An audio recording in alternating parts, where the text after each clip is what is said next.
Hello everyone, and welcome back to another HUFO. This is the series where I give you my honest, unfiltered opinions on a variety of subjects that you ask me on Instagram. But before we get into it, I want to quickly let you know that I've got a very special promo going on over my course platform, samuraiGuitarTheory.com, as a thank you to you guys for supporting my channel through the years and just generally being a wonderful community. For today only, I'm giving you access to my course, Pentatonic Mastery, for free. It's a mini course I made that outlines how pentatonic scales work, the theory behind them, how to play them, how they fit over modes, and how to practice them. Use promo code HUFOFREE at checkout and you will get lifetime access for $0. You don't need to buy anything else. You don't need to give your credit card information or anything like that. This is just my little way of saying thanks. You can find more at samuraiGuitarTheory.com. I'll also put up links in the description. To kick things off today, we have my friend and fellow YouTube guitar dad, Paul Davids, who asks, why is guitar so much cooler than bass? Paul woke up this morning and he chose violence. Power to him. There certainly is that stereotype of guitarists being cooler than bassists. Whether that is rightly deserved is up for debate, but I think a lot of it comes down to the role that the instrument plays. The guitar player gets to be front and center, playing those fast riffs, showing off their guitar solos, whereas the bass player is sitting in the shadows, plunking on roots and fifths. On top of that, you can't really serenade someone that you're romantically interested in if it's just you and your bass. I mean, you could try, but best of luck to you. And I think that music as a means to make yourself more appealing is part of the reason why society deems it as cool. With guitar, you're probably going to have more luck with that. But the bass instruments do kind of get a bit of a bad rap, and I think that's because they're typically seen as playing parts that are slow and simple. There are no movies where the cool guy wins over the girl by playing the tuba, but maybe there should be. I personally really enjoy playing the bass. The few bass kicks that I've done have been incredibly fun. I like being one of the rhythmic driving forces that gets people moving on the dance floor. You may not get the same appreciation that a guitar player does, but sometimes the coolest guy in the room doesn't care about being the coolest guy in the room. Someone whose username looks like they just mashed the keys on their keyboard asks if I feel confident enough in my skill to walk into a guitar center and actually play. When I was in my second year of music school, I had to play a bunch of jazz standards in a room where the only audience was 10 of Canada's best guitar players who were critiquing every single note that I played. One of my teachers in preparation for this jury told me that it would be the most nerve-wracking performance that I would ever go through. He was right. But I got through it and it actually went fairly well. So if I can do that, I can play guitar at Guitar Center where the only people listening to me will be a bunch of yo-hos who are buying Squire Strat packs for their kids. If I didn't have the confidence to do that, I probably would have chosen a different career path. Fonchi07 asks what my favorite album art is. The first thing that comes to my mind are the last few albums by the Mars Volta.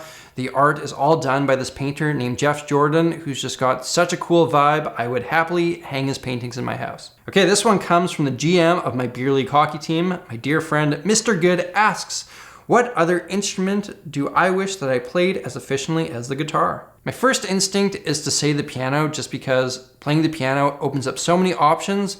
However, I'm gonna go with the drums. The drums seem like a ton of fun, and the drummer always seems like the guy who's enjoying himself the most. When I was young, I wanted to play the drums long before I took up the guitar. However, living in a household with 4 kids and 2 parents who worked all sorts of weird hours, that wasn't going to be an option, so I started playing guitar instead. Skip Therm asks, what's my opinion on hardcore audiophiles, which would be people who are obsessed with only listening to the highest quality of audio? One time I watched this, I think it was a Penn and Teller show, where they got a bunch of self-proclaimed water experts in a room and they had them drink what they told them was super fancy water when in reality it was just from the sink. But these water experts all said that it was the best water that they ever tasted. I think there is an element of this in the audiophile community which gives it a bit of a bad name. I've seen people bragging about their setups who have really expensive amps, speakers, cables, and all that kind of stuff, who have done no acoustic treating in their room.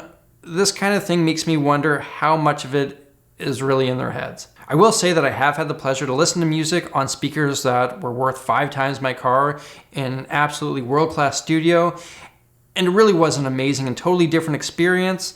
However, there's definitely diminishing returns there. You could probably spend a fraction of that and get close to, if not the same amount of enjoyment. Braxton Stretz asks my HUFO on the idea that the music industry nowadays is based purely on luck and a little bit of talent to get by. I don't buy into this mentality. I think it stems from a place of insecurity. I know that I've fallen into this mindset, and it's something that I try to distance myself from. It's the idea that I'm not successful, not because of anything that I can control, but because the only people who are successful are lucky. Therefore, I can feel better about my lot in life. Even if this were true, you gotta live life like it isn't. But even then, for the most part, I don't think that's true. There aren't many artists that I've come across who aren't immensely talented in some respect. There are so many people who want to make it in this industry that being really good at your craft is the base level. Without that, you're not even gonna get a chance. Luck certainly plays a large role in it, but anytime I've worked with current successful people, I've always been impressed with the amount of talent and professionalism that they bring to the table. I'm sure there are some outliers that you guys can drop in the comments, but that's not what I've come to expect. I can also tell you that there's a lot of craft in writing and producing music that can be consumed by the masses.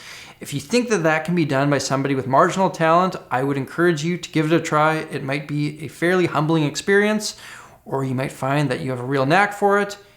Either outcome is a valuable lesson to learn. Oltherm asks my HUFO on my favorite YouTube musician that I'd want to do a collab, I think he's trying to say, video with. I'm gonna go with someone who I've never collabed with, never talked to, never met. Bill Wirtz, I would love to play on one of his songs. I don't think it will ever happen, but Bill Wirtz would be the guy. Daniel Azevedo asks, what's the best type of cheese? Well, since summer's in the air and I've been hitting the grill like mad, I'm gonna go with halloumi. If you've never had a halloumi, get some, put some olive oil on it, put some season on it, slap it down on the grill until it's brown, pop it off, and you will be in a flavorful good time. Okay, how about this one? Victor Lucky asks, what's your HUFO on Get Good in a Month Guitar Gurus? I'm telling you right now, if you are bad at guitar, you will not get good in a month. You can certainly get significantly better, but if you could go from 0 to Guitar Hero this fast, everyone would do it. If somebody is using this as a sales tactic on you, don't buy what they're selling. Xander V asks my opinion on this statement. SRV is his favorite guitar player, but he was a one-trick pony. Yeah, fair assessment, but he was also so good at that one trick. I would rather listen to someone who is top tier at one thing, like the blues, like SRV, than somebody who is pretty good at a bunch of things. Could Stevie have made a living as a session guy in New York today? Probably not, but at the same time, how many albums have you bought off of someone who is a session guy in New York today? AJWIC asks my HUFO on NFTs.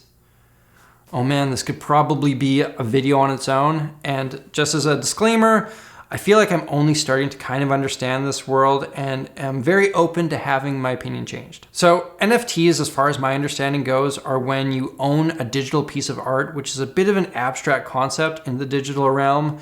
You own the art itself, but not the copyright. It's like, I can buy someone's painting, but I don't have the right to reproduce and sell that painting. The same principle applies with NFTs. This raises the question, well, if you don't own the copyright to it, what's it even mean to own digital art if anybody can watch it or listen to it or view it? So your ownership is built into a blockchain, which is kind of like a public ledger of the transaction history. It's the same technology used for cryptocurrencies. As far as I can tell, owning an NFT is just owning something for the sake of owning something and maybe reselling it in the future. You aren't getting a different experience from somebody who can just download the song or whatever. For me, I don't see any value in this. I don't think I would ever buy one, but let's look at the bigger picture. Pro NFT people say that these things are an investment and that they will increase in value over the years. As people become more digital, the demand for digital art will increase. I mean, this very well could be the case, and if that brings you happiness, then so be it. I don't think that NFTs are gonna go anywhere, but I also kind of get similar vibes from them as I did from Beanie Babies back in the 90s. However, I did say that about cryptocurrency and was very wrong about that. The biggest positive that I see with NFTs are that they offer artists new ways to make money, and if artists can have comfortable livings without having to work a day job and only focus on creating their art, I feel like that's a net positive for society. The biggest thing levied against NFTs is the environmental impact. This is something that I care a lot about, as well as everybody should, but the power required to maintain the blockchain requires electricity, and electricity usually comes at a cost to the environment. Now, I don't know the details of this. This is only my opinion. I could be wrong, but I feel like there are a lot of other things that the music industry has totally normalized that have a much more significant environmental impact than NFTs that we should probably be putting our focus on. For example, what has a bigger footprint here? Me putting out an NFT or me going on tour? If I'm going on tour, I'm driving, flying around the country. Thousands of people might be commuting to my shows. There's a huge amount of power that goes into putting on those shows. The merch that I'm selling has probably been shipped around the world multiple times.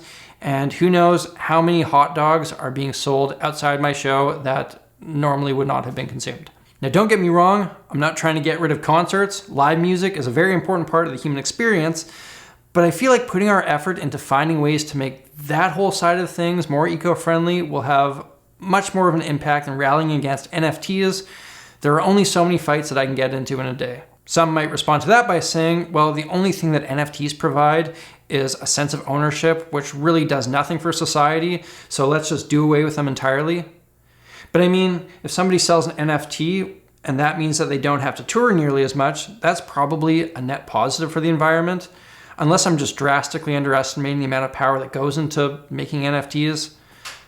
I don't really know. I feel like I'm just kind of having a conversation with myself at this point. So that's kind of where I stand on the whole thing. I don't feel like I have enough information to have a fully fleshed out opinion, but I'd be very curious as to what you guys have to say about the whole thing. I will say this though, multi-millionaire NHL hockey players releasing NFTs provide absolutely nothing to society, and any of them who have done this, I would wish truly horrible luck on them in the playoffs. Okay, let's do one more here. Mr. Faded Glory asks why I don't put out an actual album of my own music. I really thought that I was going to be able to do this in 2020, but there were some external factors that came along that none of us were really expecting. But one of the things that is holding me back is that there is a certain standard that I want to make sure that I hit with an album, and if I don't feel like I can hit that standard, I'd rather just not put anything out. To get there is something that I don't think that I can do on my own. I'm at the point where I think I have the songs mocked up and written. I need to get in a room with a producer and kind of start fleshing out a bigger concept and sound for this, and then start recording some parts with other musicians that I want to work with, and hopefully make something that I can be proud of. This hasn't been an option over the last year and a bit, but by the time this video comes out, I should have got my first dose. So putting together a team and making an album is going to be back on the menu, boys. I'm not going to put a time frame on it, but man, it would be very cool to drop an album at 1 million subscribers. No guarantees though.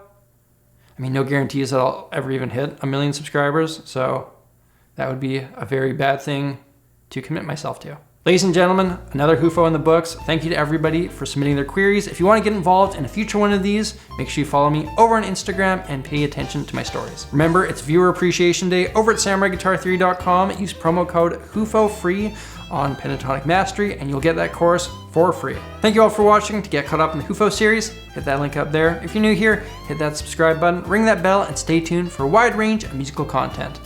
Till next time, look after each other, look after yourself, look after the planet. I'm Samurai Guitarist. That might be my new catchphrase. I'll see you again soon.